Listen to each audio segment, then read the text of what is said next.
හැමදාම උදේට එහෙම ඇවිදින්න යන්න වෙන්නේ නෑ. එහෙම යන වෙලාවලුත් තියෙනවා. අද ඒ වගේ දවසක්.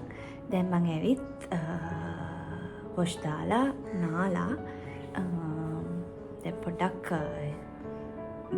හිටියා කෑවා ඔක්කොම කරා. හවස පොඩි වැඩ වගේක් තියෙනවා. ඇත්තටම කිව්වොත් අද හරිම ලස්සන දවසක්. පොඩ්ඩක් වහින්න වගේ තියෙන්නේ. අවුව තියෙනවා හැබැයි පොඩ්ඩක් වහින්න වගේ නිකන් තියෙන හින්දා මම හරි කැමතියි. ඒකම අද ටිකක් ලොන් වීකෙන්ඩ් එකක් තියෙන වීකෙන්ඩ් එකක්. ඉතින් ඒක හරිම එක්සයිටිං මට නම්. මම හරි කැමතියි. දවස් 3ක් විතර එක දිගට ගෙදර ඉන්නවා කියන එක වෙනම එකක් නේ. අද මං හරිම සතුටින් උදේ නැගිට්ටා. ඒකට හේතුව ලොන් වීකෙන්ඩ් එකම තමයි. මගේ කොණ්ඩේ නම් පොඩ්ඩක් දන්නවනේ නාලා මම නිකන් ඔය එයා ඩ්‍රයිව් වෙන්න තිබ්බා.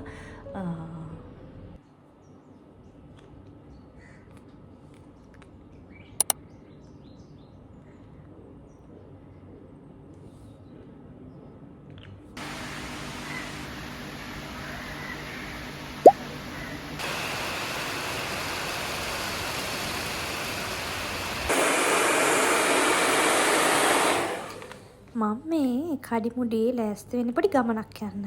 ඔයාලවත් එක්කයි යන්න හදන්නේ. මට මේ gift vouchers වගේක් හම්බුණා මගේ බර්ත්ඩේ එක තිබ්බ නිසා. ඉතින් ගිය පාරත් ගිය අවුරුද්දෙත් මට තිබුණේ ඔක්කොම vouchers ටික පාවිච්චි කරන්න හම්බුන්නේ නැහැ. සමහරක් ඒවා expire වුණා. ඉතින් මේ අවුරුද්දේ මම ඒ හින්දා ඒක වෙන්න දෙන්නේ නැතුව කොහොම හරි කරලා ගන්න හදන්නේ ගිහිල්ලා බඩ ටික. මොනවා හරි අවශ්‍ය දේවල් ටිකක් ගන්න තමයි හදන්නේ. ප්ලෑන් කරන් ඉන්නේ මං කොහෙද යන්නේ කියලා. ඉතින් ටක් ගාලා ඒ ටික අරගෙන අද දවසේ ඉවර කරගන්න තමයි හදන්නේ. එතකොට ලීසි මට ෂේප් එකේ ඉතුරු කාලය ගත කරන්න.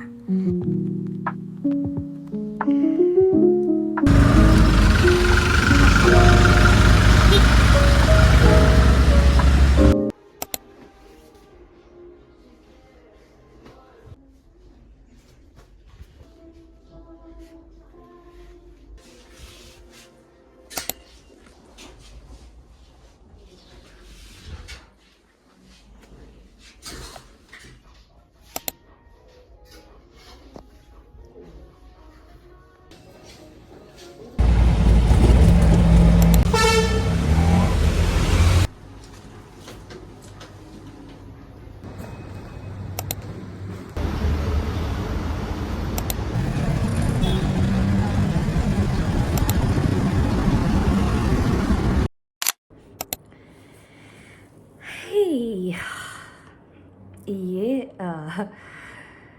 ගෙදර ආවා එද්දි ටිකක් රෑ වෙලා. ඉතින් මුකුත් ආයිත් වෙන මුකුත් කරන්න හම්බුන්නේ නැහැ. මම හොඳට කාලා නිදාගත්තා. අදත් චුට්ටක් දවල් වෙනකන් නිදාගත්තා. දැන් ටික ටික අපි නැගිටලා වොෂ් දාගත්තේ. අද මුකුත් කරන්න හිතාගෙන නැහැ ප්ලෑන්ස්.